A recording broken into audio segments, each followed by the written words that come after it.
All right, here we go. OverDrive, off and running. TSN 1050 on the TSN app, your home smart speaker. Bryan Hayes, the O-Dog, Jeff O'Neill, Jonas Siegel of The Athletic.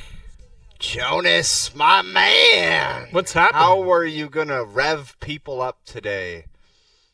What I do have you got? no revving. What do you want? You think everything's all good right now? Everyone's happy in I figured Leafland? of any time we get to see you and you bless us with your presence, today, of all days, you would say, I like what's going on. I don't think so. You know what I think it is? Pardon me? You know what I don't think am? so. I have a prediction on your take. Should I throw it out? Let me Yes, just, I love have this. you guys been talking before the show? We have not not talked said at a all. word about Yeah. the game last night. I think this should Okay. be a new segment anytime I'm on. What is Jonas thinking before Jonas states what he's Yeah, thinking? and then I'll confirm or deny. Wow. Jonas either confirming Wow. or denying. I think this has a lot of legs to it.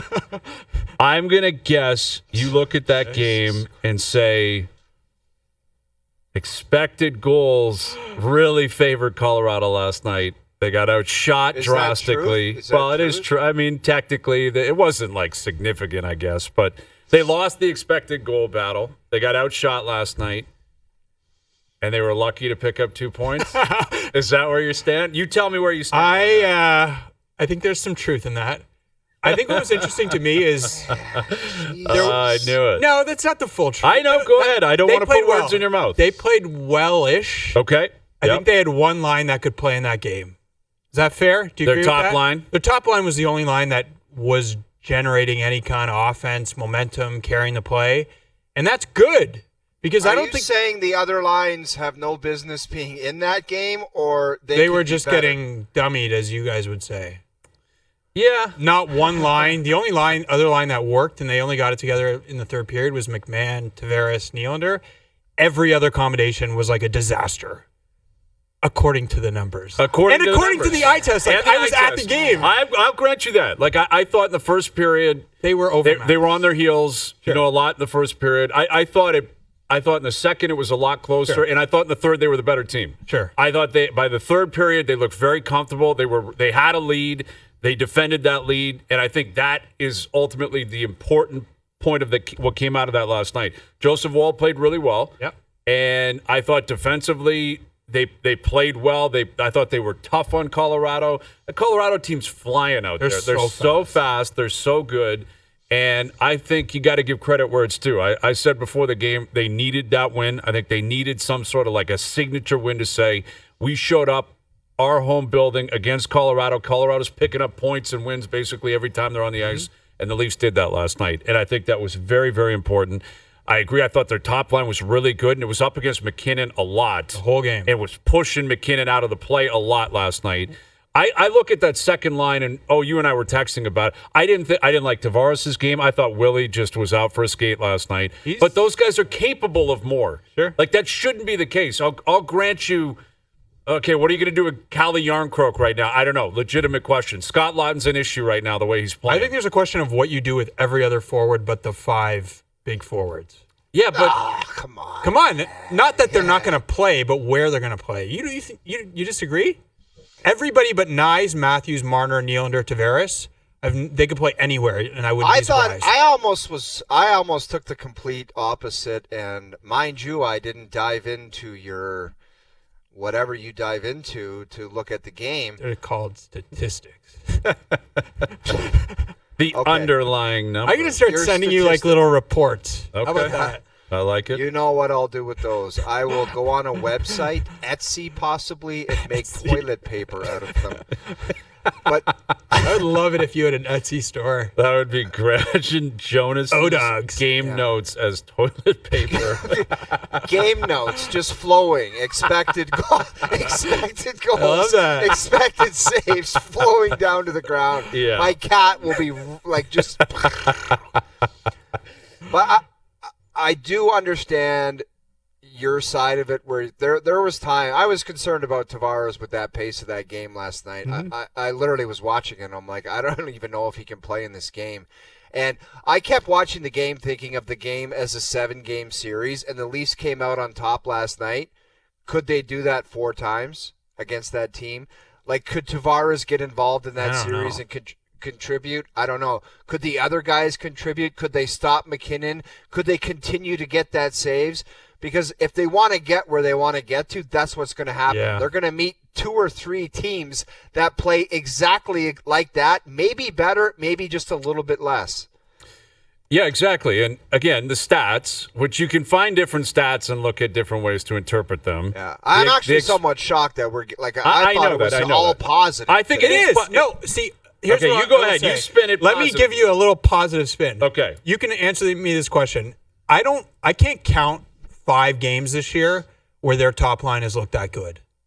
And like last year, Matthews was so good that they had so many nights where it's just like he's just so good it doesn't even matter. He did that 65 times right? last year. But there haven't been like 5 games where I was like, man, their top line was just all over it. And granted, like it was a hard matchup. I'd say it was pretty close to even with McKinnon's line. But they were flying. Like Matthews looks. I would lean starting Matthews. to look like he's cooking again, which I did not expect. Will it last? I don't know. Yeah, and he's had some peaks and valleys over the course of the year where he's looked like himself, and then he's kind of got back into a point where he just looks like a step behind or a little bit tired. But I think that was a microcosm of the game last night. We talked about it a lot. Can Matthews match McKinnon? I thought he did that. I thought he outplayed him last night. Now, I thought McKinnon had his moments, and McKinnon's going to have those moments. He's so good. He's exceptional. I mean, the guy, he's so dominant. He's so fast. He's unstoppable. Like his breaking in on the power play last night and then curling up, and then he terrifies the defense. And a backhand sauce on the tape on the Chushkin is just impossible to stop. There's nothing you can do. That's what he does on a nightly basis, Hayes. Like it's scary. That's his game. He didn't even play that well last night. Yeah, based on his standards, exactly. But I think that's where you got to give credit to the Leafs. I think, again, I thought the McCabe-Tanev pairing that played a ton last night, that's a big part of it. And I think we got to – it's about shifting your mindset. Like we talked about it yesterday, like identity of the Leafs. And everyone's having that conversation. What are they trying to do? What are they trying to be? Forever, it's been the core 4, and that's what's going to drive them. And they're going to be offensively potent, and at some point, everything's going to break their way, and they're going to win games 5-4 if they have to in the playoffs, including in a Game 7. It never happens, but we kept waiting for it. I think this team is built now where you're going to have to lean on your goalie, he was tested a lot, but in terms of like high danger chances, it was very even last night. It wasn't like they gave up 20 last night. Like it was pretty close in terms of actually like, okay, this goal, it's on you now. You got to make a big stop. And I thought, again, the Leafs challenged, Colorado in a very similar way. But it's stability in net, a top 4 defense that has got to perform, I think, the way they performed last night. You got to be tough to play against. Like the McCabe-Tanev pairing has got to come over the boards and make the opponent think this is going to be difficult for us. I thought they did that in large part last night. I think, again, Carlo and Riley, I think it's getting there. Like, I think it's moving in that direction. So if you have stability in net and you get a top 4 in defense that you can really rely on to push the play outside, that's imperative come playoff time. And at times, really in the past, if not basically all the time in the past, they have not been able to commit to that or felt as if they could rely on that. And I think that's going to be the biggest difference. If you have a top line plus a couple other guys, you're going to need some depth, clearly. But if you have a top line that's playing at their best, and if they save it come playoff time, you have a top 4 defense and you got a goaltender, that's a great start. Like, that's a framework for what can win in the playoffs. Not guaranteeing anything. It's not going to be easy, and you got to do it 4 times every single series. But I think there can be some sort of a formula in there that can be conducive to playoff success, I guess is what I'm saying. Is that fair, Jonas? I think it's mostly fair. I think I would You would agree with that assessment? I mean, like, defensively... Mostly. He said mostly. Well, why is it only mostly? I can never disagree like 100%. Get to some more toilet paper material. Yeah. We need more. We've got to... Would you agree with that? We got a lot of rolls on order. We're not feeling well okay. Ill. Down the chute. Go ahead. Defensively, they haven't been amazing, but I think defensively they've been okay in the playoffs year after year. Would you guys concede that? Their goaltending, I think, has been inconsistent.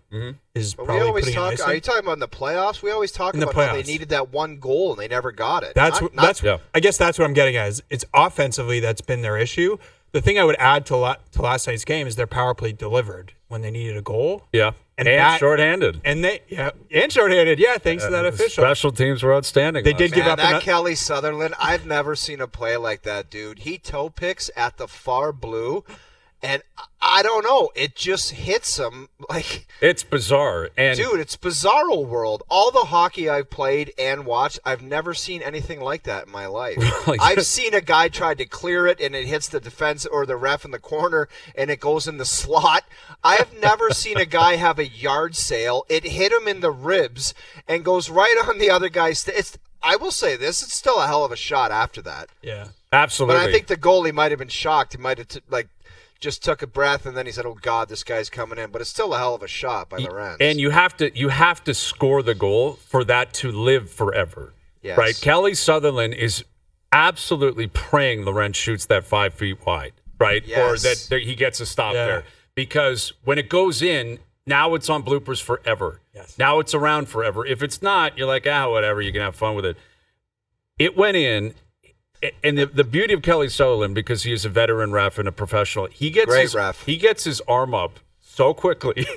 Like that almost adds insult to injury. It goes off his back, and then he gives it that's in. I know. Dude, if he had given it to Frank Drebin behind the plate, like the strikeout call, Nathan McKinnon would have dummied him in the corner. Someone might have gone over and hacked the back of his legs. But yeah, I think you're right that he toe picks. I don't think he was trying to get out of the way and miscalculated the height of the shot, like the clearance. No, that guy's been reffing a long time, man. I think he just blew a tire and his knee went out. I don't know what the hell happened to him. Yeah.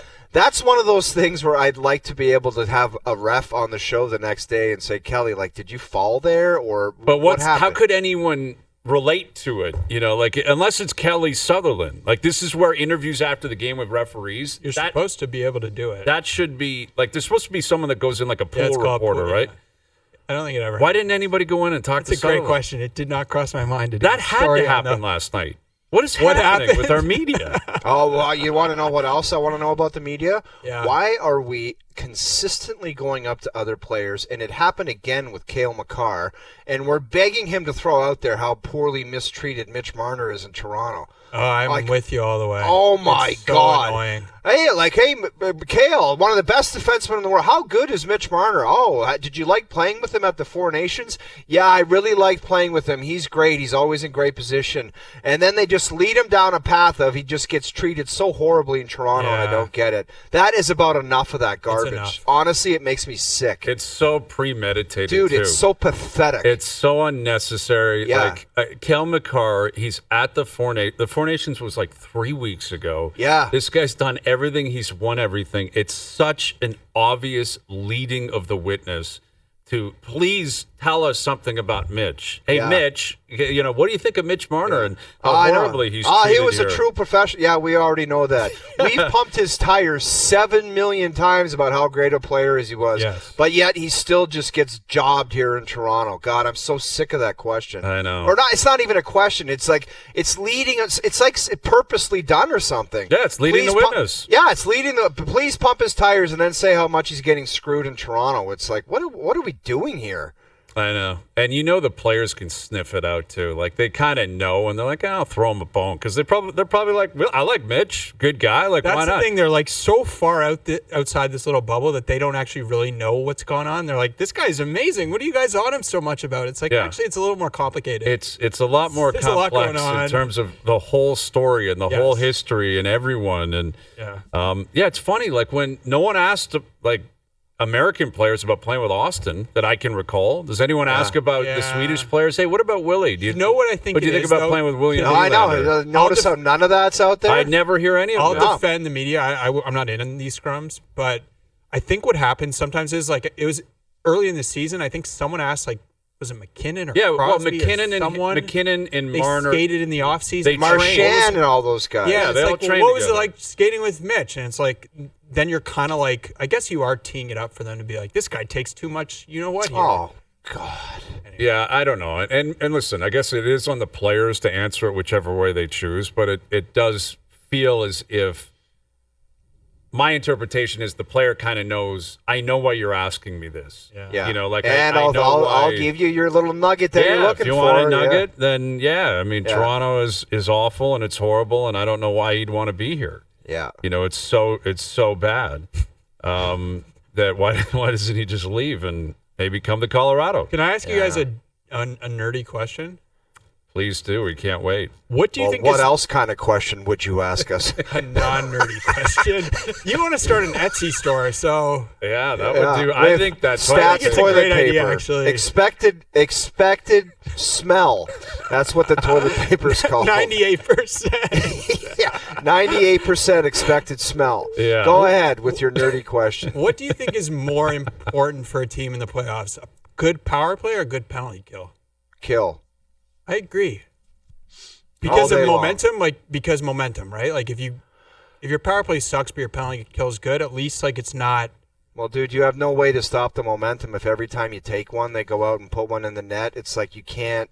Okay. Yeah. You're just there's no way. It's one thing to have positive mojo and you score a goal, but if it just goes back the other way and you can't keep it out of your net in the penalty kill, I think the Edmonton Oilers are a great example of it. Their penalty kill was dynamite last year in the playoffs, if I recall correctly. Their penalty kill, I think Stewart out there, one of the coaches, was a big influence in it and a big contributor to what they were doing in the penalty kill, and it's a massive factor. Like, you know what it's like. You get a goal on the power play, and the ref is. There just seems to be some type of even up situation where the other, and if you don't get it done, then you're even up, or they go ahead. It's just it's. Yeah, you could feel it in that Florida game last week. The Leafs it's tied 1-1. Leafs get back-to-back power plays, don't score, and then what happens? Florida gets a power play, they score, and then the game's over. There you go. Right? Yeah, I think it is the penalty kill, and it speaks to you need to be able to defend to win. I mean, defense wins championships, all that kind of stuff. Really, when you get whoever wins the Stanley Cup is probably doing both very well.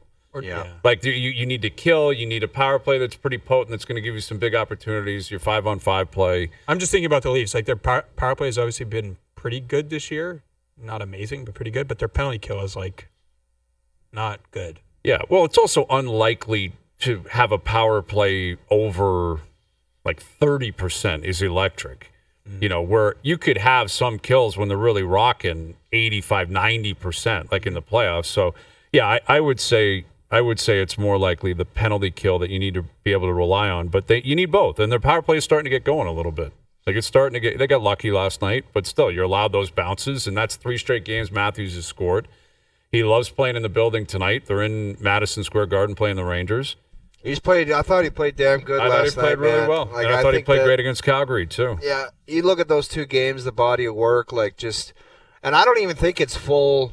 Auston Matthews. It's pretty close. Like those 2 games he just played, it's tough to play the center ice position much better than what he did. Like scoring a goal up and down the ice, stick checks on the play along the yellow, stripping pucks, center face-offs, all of it. You put it all in a blender. That's kind of as good as you can play the position, but I still think he's got better. Yeah, because of what we've seen at times, in his career, he is capable of more. But I give credit to Matthew Knies, who last week kind of jumped on the grenade for Matthews, and when being asked about his play and whether or not Matthews can bring more or needs to bring more, and he stepped up and said, "I got to do more to help him." And he is a horse, that guy. Yeah. Like he is a massive, massive kind of throwback in front of the net human being. Yeah. And his ability to just basically set up shop and not move. Dude, he's Gary Roberts, man. Yeah, it's like, but he's Gary like Roberts 6'3" Gary Roberts. Well, Gary Roberts is 6'3". Is he? I don't think he is. Okay, he's 6'2". I don't know exactly what his height is, but he's a big boy. He's a big boy, Gary Roberts. I mean, I think Knies does look bigger. Jeff's right. I apologize. Roberts is 6'3"? 6'2". Okay. Thanks. What did he play at? 215? This says 215. Yeah. But Knies is 6'3", 230. Yeah, he's heavier than Gary Roberts. Yeah. Okay. Roberts is a big boy, but Jeff's right. Knies looks like Dave Andrechuk in front of the net. You're not moving this guy. He's massive. Dude, what did I tell you at the beginning of last season? He's got hockey head. That head on him, It's a giant old school 80s mullet that just goes to the net, and you're not stopping it, man. Yeah. And I think that's what Berube, he's worthy of the position because he's shown he's got hands, he's got IQ, he's scoring, he's contributing, he's having a great season. Mm-hmm. But really, his role is just go cause chaos and suck in the opponents and then allow the other two guys like just an inch of free ice and that team's in trouble. Mm-hmm. Yeah. And like that's I think what we've seen the last couple of games, and we've seen it at different times this year. And I think in the playoffs that becomes even more important. Well, and he's been excellent in the playoffs. Very good in the playoffs. Like get downhill, go to the net, cause havoc, forecheck, be a guy when the puck's like below the dots, be someone that the other team just simply can't handle. Yeah. And that's what he's doing, and he's doing it at a very high level. I think with his play, the skill stuff, the handsy stuff is almost the secondary element to his game, where the speed and the physicality is first. Yeah. If you do that first and then get to the net, and then it'll allow you to use your skill and do the handsy stuff in front of the net. But you just punish guys in the corner and punish guys on the forecheck and be just a nasty piece of business, man. Man, that's a real quality, man. It's a great thing to have on everybody your in the team. league will love. We've talked a lot about contracts for this team. We have not. I don't know how much you guys have talked about it. That's a contract that is fascinating. Yeah. What do you do with that? Restricted free agent. He's a restricted free agent. I would have, and I thought this at the time, wrote this at the time, I would have tried to sign him immediately last summer. Because like it wasn't like, this isn't a surprise, right? Like we kind of expected him to be this. And now it's like, well, what is he worth? Like, what is he going to get? What should he get? Like, he's restricted, but... Yeah, and they have control over it. I mean, every year you talk about offer sheets, and we actually saw it in St. Louis. Well, now the cap going up, like, I wonder if that... Well, the risk is, like, if you're waiting on Marner or you're going to do something with Tavares, and then all of a sudden, you're like, all right, we'll figure out Knies, and you got $4 million left of cap space. And you're like, well, how are you going to figure that out? Yeah. Like that. Obviously, the Leafs are aware of that. He's always spoken as if like he doesn't want to go anywhere. He wants to be a Maple Leaf, but it's a business. That's cool, right? Yeah. It's cool to say that. You also want money. Right? Yeah, it's a business for sure. I mean, he's not going to play for cheap. I mean, and he's going to be worthy of it if he follows this through and continues to be a playoff performer. And I think his fight against White Cloud a couple weeks ago was really significant too in his journey. Like that's another thing that it's throwback, but these guys who are monsters, Gary Roberts, Tom Wilson, Eric Lindros, like different skill sets, but massive human beings. If they send out a vibe like, if you want to try to hit me, go ahead. But if you get me, I am going to beat the hell out of you. Or the guy I play with. Yes, or try to hit the guy. That's maybe even more of an important. Maybe that was a bigger message to the whole league. It's like, White Cloud, I got to go get you because you got me, but don't even think about messing with Marner or Matthews because if you do, you're going to have to deal with me. Yeah. And the role of the power forward is still incredibly valuable. There's not many of them in the game. No. Like how many? Who else would you, Jeff? Like who would you compare him to even today? Like in the game today, it's not. Well, Jonas, for a couple of years, I've been saying Chris Kreider in his prime. But yeah, that's a good one.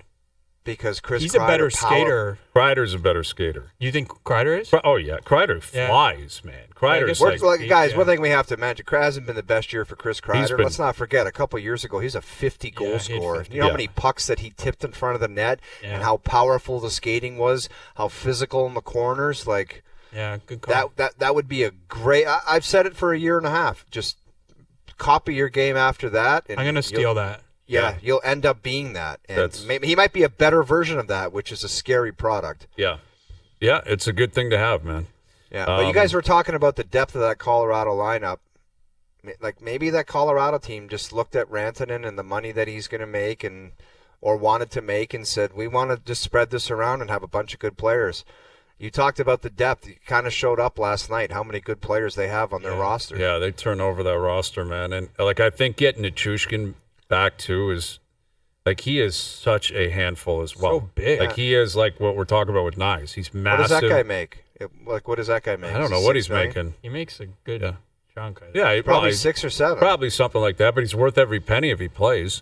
Yeah, no kidding. And there's a guy that Rantanen's out. We'll step in with him. He makes 6. Yeah. 6.1. Pretty good deal. Like so I think very if you good can find really quality players in that 6 to 8, I don't know. There's good players out there that'll play for that much. where you don't have to blow your brains out and have it all locked up like what they've been doing the last 6 years. The problem is this summer, there's just not a lot of... Yeah, I mean, listen, when you're building a salary cap, though, it's not just about July 1st, 2025. There's always a way to bring in different players. Yeah, there's other off seasons and trade deadlines. Yeah, and, the next off flexibility is significant. Yeah.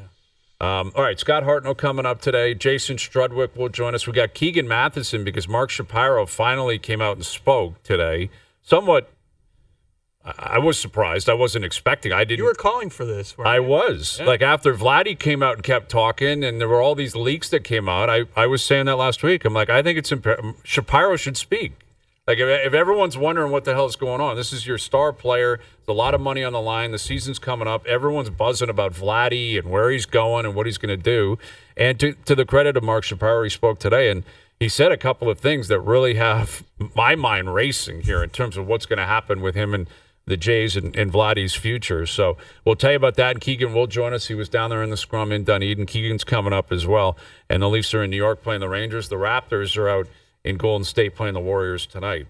Overdrive continues. TSN 1050 and on TSN 2. Had a great day today with you, Hazy B. Spent some time with you up at TaylorMade. Watched you hit some golf balls. You'll see some details on that at a later date. But when I left there, I went down to Weston Country Club and I met my golf coach. Wow. Since when do you have a golf coach? Is he a life coach too? Like, generally that's how you operate, right? Dude, you have my a golf life coach, Ralph Bauer, works. You can look him up online. He works with PGA Tour players. Okay, I think I met Ralph. I think I met him at Hamilton last year. Probably so. Okay. So he did me a favor because back in the day, I'm sure everybody's got someone on Twitter back in the day where they chirped them and they blocked them. Mm-hmm. I said, Ralph, do you know Brandel Chambly? And he said, yes, I do. I said, can you ask Brandel Chambly to unblock me? That's so pathetic. Dude, no, it isn't. You're such a loser. Listen to me, dude. He texted Brandel Chambly and he unblocked me and followed. That is a pathetic existence. No, it isn't. It's dude. pathetic. Unblock and okay, follow. You know what you have to do now? Yeah. What? You got to unblock people. Oh, see, Dude, I Always got to unblock people. You got to I unblock. don't, Yeah, you do. You got to unblock. I think this is the universe telling you. Send me a note and apologize for being an idiot. That's because that's the only reason I block people. Well, why did you block? Why did Brandel block you? What did you say? Because I made an idiot comment about his hair. You chirped his hair on the Golf Channel? I did. I don't know. It was late at night. I don't know what I was up to back at that time. And he blocked me. Okay. I kind of want to know. I'm sure I've been blocked by people. I know I've been blocked by people, but I don't know who I don't know who is of like a certain profile that's blocked me. Dude, I keep a very to know. tight circle. One negative comment, if I don't know, I block it. Oh, I hear you. I'm with you on that. I'm with you on that. But in terms of like public figures that have me blocked, I'd be curious if I could find that out. Because I'm sure they're out. I'm sure there's people that like, I don't want anything to do with this Send him guy. a direct message and say sorry. You should. Let's be friends. Should. And you know, you should say, P.S. Love the hair. At the end, you should say your salad looks phenomenal. I thought you were going to point out the High Point Panthers, right? We were rooting for them today, the High Point Panthers. Did they get crushed? Yeah, they lost to Purdue. They lost by 12. Our boy Nick. Condolences, yeah, bro. Shout out to Nick because he went there. He's an alumni, and he was jacked this morning, but it didn't work out so well. All right. Here's a guy on the line. I don't even know. Is he blocking people online? Would Scotty Hartnell be a guy that would block? I bet you Scotty Boy will block some people. I'll bet you he'd block people for sure. Here he is, former NHLer, NHL Network analyst Scott Hartnell. What's happening, Scott? Not much. What's your guys' Twitter handle so I can block you? Yeah, you can block me at Hayes TSN. Block me right now so I can say Scott Hartnell blocked me online because O's begging people to unblock him. I mean, no, it was just one of those things. I had regrets, and I knew somebody that knew somebody. I said, hey, can you reach out and just let him know I want to follow him again? I apologize. Is that a weasel move, Scotty, to do that? I mean, come on. No, it's some people have thick skin, some people don't, can't handle the criticism or whatever it is. But okay. Back when I was playing, there were people would chirp me, I'm the worst skater in the world, you suck. Go eat dirt or whatever, right? And just like 2 little quicks, takes a second, and say, see you later. So it's perfect. All right. Was that the go-to chirp against you? Was your skating? Probably, but I played 17 years and had a bunch of cookies and Exactly. Played the game hard. So I think I did all right for a guy who couldn't skate very good, allegedly. So I love that. I'd love to see the guy chirping you skate. Dude, that would be the best part.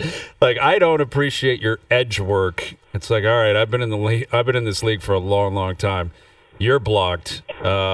Anyway, it's great catching up with you. Feels like, I mean, every day we come in here, we kind of upgrade or update the standings, and some teams are going up and some teams are going down. And generally speaking, we focus on the East. You got Ottawa, New York, the Rangers, the Islanders, the Blue Jackets, Detroit, Boston. Do you have a read or do you have a feeling on 2 of those teams that you think have the upper hand for those 2 wildcard spots in the East? Well, I think Ottawa right now, obviously they've been playing some really, really good hockey, created a little bit of separation from the pack, as you will, even though that could change in a long weekend. There's teams playing a couple games with 3 out of 4, so they would be probably, I wouldn't say the lock, but almost as close as you can get to a lock. But I picked the Rangers out of that whole group to snag that second wild card spot. Just I think their goaltending is probably better than anyone in the mix of those teams. They got the high-end skill. Panarin can do all of his stuff. They haven't played their best hockey as of yet. So if they get, they're letting in 1 or 2 goals a game and they're scoring a few goals, they're going to be on the right side of the game to get some points and sneak it in. And that'd be a team for a Washington that I'd be fairly scared to play. Yeah, well, exactly, with their history and within the division. And the Leafs are at the Garden playing the Rangers tonight. And I have not seen the Rangers' projected lineup tonight, but I presume that Matt Rempe will play. And the last time the Leafs played the Rangers, Berube made sure Ryan Reeves was in the lineup specifically because of Rempe. Well, Reeves is waived, so he's no longer a part of this team. Would you expect, like, where are you at with Rempe? Because I saw, was it Calgary they were playing the other day, and he just threw his elbow up again on somebody. It wasn't egregious. It wasn't worthy of a suspension, but he can't help himself. The forearm, the elbow, he's getting in fights. He's willing to hit anybody in sight. Where do you stand on the Matt Rempe experience? Well, he's a marked man now, right? I forget what the stat was, but he played maybe 10 or 12 games and had 6 games of suspension. Now I guess they even bumped up even more. So the guy's huge. You can't miss him when he's out there. So everyone's eye, especially the referees, are on this guy. And for guys playing against the Rangers and against Rempe, you got to know when he's out there, right? A defenseman going back for a puck. You have to, shoulder check to be like, okay, I might, either shoot the puck around to get it away from me as fast as possible and brace for a hit or stop and try and dodge the hit. But, the elbows high, the finishing late, all that kind of stuff. It's no one wants to see that in the game of hockey. And he's a marked man right now, which is, unfortunate for him, but it's a lot of the self-doing himself as well. Scotty, my esteemed colleague Jonas Siegel was talking about depth on rosters and the importance of them. And your playoff experience, how important is it, or what is the importance of the guys after the first and second line? Is it just to create momentum, be physical? Is it key to chip in offensively occasionally? Just talk about the importance of depth come playoff time when you have a quality opponent. It's massive, right? Because the teams, the farther you go in the playoffs, the more depth each team has, right? Especially, on the back end, right? So you want to be able to make it hard for those guys, to come 200 feet all the time. If your third and fourth lines, turn pucks over and you're not as reliable as, say, your top couple lines, that's when you're going to get, all those little turnovers, somewhat come back to haunt you. So, you need to obviously have the third and fourth lines chip in as well. A big goal, to start a game with all the energy and stuff like that. So that stuff really filters through a locker room. I remember, in 2010, there was Blair Betts and Darryl Powell on our fourth line, and they got a goal in one of the first games, and it was just we lost those two games, mind you, but it was just awesome to see those guys chip in and be a part of almost the run that we had. With Scott Hartnell of the NHL Network, You accept that breakdown, Jonas? You're I do. a believer in the depth scene? Yeah. Scotty knows what he's talking about. And even Scott Hartnell during that run to the final, I'm looking at it right now, 17 points, 23 games. Pretty good. Pretty good. Pretty good. Hey. Pretty good. Yeah. Thank you. Yeah. There you go. A little tire pump there halfway through the interview. We love it. In terms of, the Leafs and obviously we were talking about them last night and their depth, but the top line is going to have to drive the bus, and Auston Matthews has been such a topic of discussion because his stats just don't add up to basically every other year of his career. Yet the last few games, he scored in his last 3.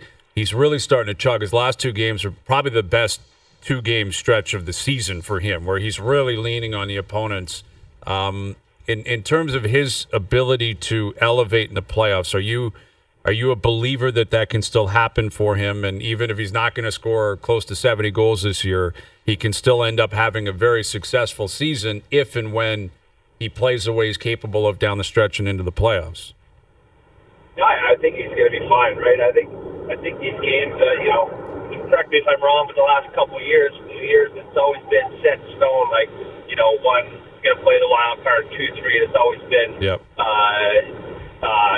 in stone. But now it's a wild race to see who's going to pick up that 1 seed to maybe play in Ottawa or whoever is going to be in that first wild card spot. So it's going to be a battle. You want to have home ice, right? So that second place team to play in Tampa, you want that home ice advantage as well. So there's out of that Atlantic division, it's wild how tight it is, but the positioning is going to be the key for these teams, and that's why I believe Craig Berube is going to have everyone on point, everyone dialed in, the defensive structure that he's brought to Maple Leafs. That's going to be first and foremost, and maybe that's a reason why Matthews has not kind of lit the lamp. He's got a little bit more structure in his game. He's always been a two-way centerman, but a little more focus on that. And you look back through time, Stevie Y, he was getting 100 points and 120 points, whatever it is, in the mid early 90s, and then we got a little structure. Scotty Bowman came in,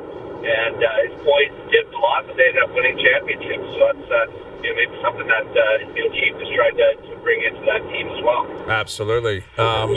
With Scott Hartnell, we'll get you out of here on a question relating to referees. I don't know if you saw it last night when Kelly Sutherland, blew a wheel and it went off his back. Okay, you saw that. I'm glad.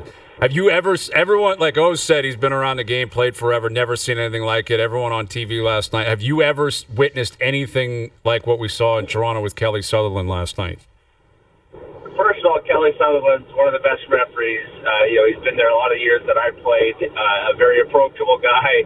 You could kind of have a little sparring match with him verbally if you wanted to. Tell him to wake it up or whatever, and he can give it right back. So I really appreciate that. But to do a belly flop in the neutral zone, I had to rewind it because I didn't know. Thought it was going over his head or what happened, but I watched it a couple times and I was giggling to myself last night. But top shelf for incredible. I've seen hits the shin pad or a skate, it goes right into the slot one timer, and you're like, "Come on, ref, really?" And you give it to him. But this one was almost too good, where you can't even be mad at that. Right, you almost got to just say, "Hey, man, all good," because he's embarrassed by that. That was a tough look, a tough one last night. Anyway, Scott, we always appreciate you doing this. We'll do it again down the road. Thank you. Yeah, sounds good, guys. Cheers. Scott Hartnell on the NHL Network. Yeah, that Kelly Sutherland, and that was the only game last night at that time slot. Like, it was on TNT, I think, in the States, and national up here. It was the only game on in the league, and everyone would have been watching that. Does he say anything to the Colorado bench in that instance? Like, what are you going to say other than, "Hey, I'm sorry it happened"? He didn't mean to do it. You got to hold your head up high and realize. I think Scott just mentioned the integrity this guy has. He's one of the best refs in the league. You just got to. You don't go and apologize. It's just, that's what happened, and it is what it is, and you're not going to do anything with it. What are you going to do about that? Nothing. No. Nothing. Yeah, there's nothing you can do. No. And it directly leads to the game-winning goal. Yeah. Like, if that happens in the 3 minutes into the game, okay, maybe everything. We got time to kind of get back into this, but I'm just thinking, imagine in the Canucks Blues game tonight. They play tonight, right? Yeah, big game. Big game? Big game. Imagine that happens in that game and it costs. Crazy. Exactly. Because if you go over and apologize to the Colorado team and then you give them a power play shortly after that, then you're going to look like you're kissing their rear end. Right. You just got to accept that it happened. You just keep trucking it was on. random, As much as it sucks, you just keep trucking on. Yeah. You close your eyes when Lorentz shoots, and when it goes in, you just can't believe it. Because obviously he's hoping that doesn't go in. Do you think Blackwood was surprised? Because he looked to me surprised that it was happening. Yeah. I wouldn't be surprised if he was waiting for it to be whistled down or something. Right. He just he fell asleep a little bit or I don't know, maybe it was just a great shot that went in. It was. I mean, he went shelf on him. But he's just probably thinking that's going to go down the ice. He's not going to have to play it. I think two things can be true at once. Yeah. Yeah, for sure. And like Makar even kind of played it strangely. Like when you're watching it, he could have maybe gone right at Lorentz, but instead he kind of backs in and then he drops and he tries to take a pass away that wasn't really there. I don't think it was really a 2-on-1. Anyway, it benefited Lorentz and the Leafs very well last night. And Leafs in New York playing the Rangers tonight. Edmonton, Winnipeg tonight. Big game. The Habs are in Long Island tonight. Big game. You mentioned Vancouver, St. Louis. Like a lot of playoff implication type games tonight. So Jason Strudwick coming up. Keegan Matheson on Mark Shapiro speaking today. What he had to say about the Vladdy Guerrero Jr. negotiations. We'll get into that and more still to come as well. OverDrive continues. TSN 1050 and on TSN 2. All right, OverDrive continues, powered by FanDuel, bringing you everything from the opening line to the final score. It's good to see Al's brother in here earlier. Al's brother. Oh, yeah. Was he on a cruise? Did we find out? I'm not sure. I just assume he was on a cruise. But he was in here hosting gameplay. And they were reviewing, he and Cam, his producer, were reviewing the Masters menu, Champions Dinner menu, and comparing it and contrasting it with menus of the past. And it was incredible to hear these two guys with the same amount of passion as if the Leafs just won the Cup last night. Like, it was just dialed-in analysis. The chili for the Yappy? Yeah, he liked that. And he was going over, like, Danny Willett's menu back in the day and how Danny nailed it, especially his, like... his dessert choice or something. Dude, I'm not kidding. Like, it was ridiculous, but amazing. The Monday of the Masters, I would throw him on that SportsCenter studio platform and rank the SportsCenter top 10 menus of the last 50 years. Yeah, I think it'd be that riveting. would be my SportsCenter top 10 for Masters Monday. Al's brother, top 10 menus, and let him go to town. Yeah, and let him own that content. And just have the big board in the background, Studio 6, all that kind of stuff. Maybe even down there at Augusta National. That would be great. Wow. Yeah, that would be great. Because can you imagine if he weaseled his way in for some type of special invite and they just said, wear a green jacket and play the role, act like you've been here, and he got in. Yeah, and he's down there because they got a great setup down there at the Masters. And it's rapidly approaching, and the Masters, like their social media team is so good. And every day there's another tease about how close we're getting. Oh. It's just incredible. Like today it was something about the patio and like how it's opening for spring and the Masters is right around the corner. And, there's a golf tournament going on right now and a bunch of Canadians in it. We'll track that for sure. Keegan Matheson coming up in the next hour. We'll chat about what Mark Shapiro had to say, where now all of a sudden he's overly optimistic publicly about the Jays and Vladdy sticking together for life. Do you think his comments helped or hurt? Well, neither. We know Mark Shapiro is a very calculated individual. He is not winging this. Yeah. So There's a meaning behind him speaking, too. Absolutely. It's not just to say, oh, yeah, hey, I'll do a little pop-up show here. No. It's not about, grapefruit league action. Like, he knew, I'm coming out and I'm talking about Vladdy. That's what I'm talking about. And I'm going to let everyone know that I believe we're still going to come to terms. And what I think he was laying the framework for was that it's likely to happen after the season. Oh, you took that away? Yes, that was kind of the read that I had, was that there's still risk on both sides, and maybe once we get to free agency, Vladdy will know actually what he's worth. And my interpretation was Ty goes to the Blue Jays, and Mark believes that to be true. Wow. Ty will go to the Blue Jays. You go find your best offer, bring it back to us. And Mark believes, A, Vladdy will do that and his camp will do that. And B, Rogers Communication will say, fine, match it, here's some money. I would That's take how a I complete interpreted opposite that. Me approach too. to it. Me too. I would be like, we haven't won one playoff game with this guy as our marquee guy. We've seen him fall asleep at second base. We've seen him not produce offensively.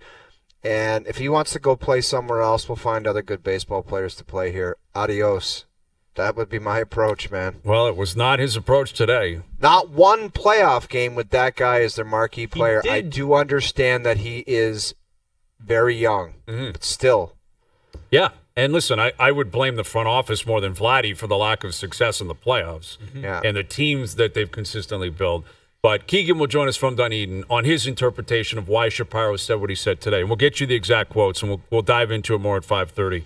Struddy coming up in the next hour as well. OverDrive continues. TSN 1050 and on the TSN app.